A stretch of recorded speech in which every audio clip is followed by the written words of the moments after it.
I was doing a radio program today, earlier on from here. I was doing an interview. And I got asked a question about investment. I did Radio 2 later on today, and I got another question about investment. And what everyone wants to know when they've got money and they've invested money is people are saying, I put this £40,000 in an investment. It's now worth £25,000.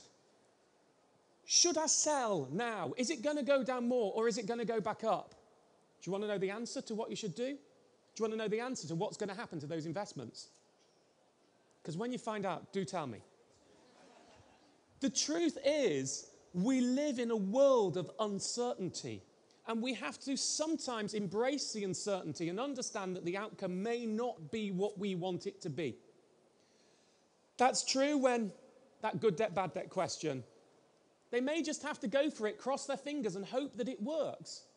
But equally, it's true whether you should sell your investment. Well, you have to take the decision, am I still willing to gamble the £25,000 that I've got left, or do I want it to grow and I'm willing to take the risk I'll lose some more in the hope that it will grow back? You have to understand there's no rule of bounce backs when it comes to investment. Just because it's gone down does not mean it will go up. It may go up, but there is no rule that it will go back up.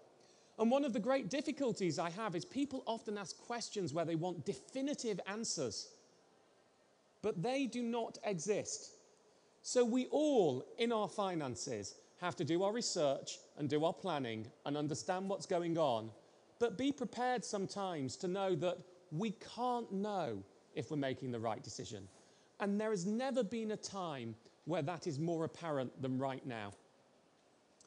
I was talking today, again, on Radio 2 at lunchtime about a deflationary environment, this weird quasi-world we may be moving into when prices are dropping all the time, and how you deal with it.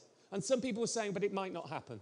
Well, my answer is you're right, it might not happen, but equally it might happen, and we have to learn to be prepared for it. And no one can give you the definitives. So the first lesson here is understand, know, do your research, and start to educate yourself and your family about how money really works. Because the most important thing we can do, ultimately, when I talk to the politicians and they say, what should we be doing about society and the debt problem? You know, Tony Blair had it right. I just wish he had delivered it. Education, education, education. It is a disgusting shame that we do not educate our youth.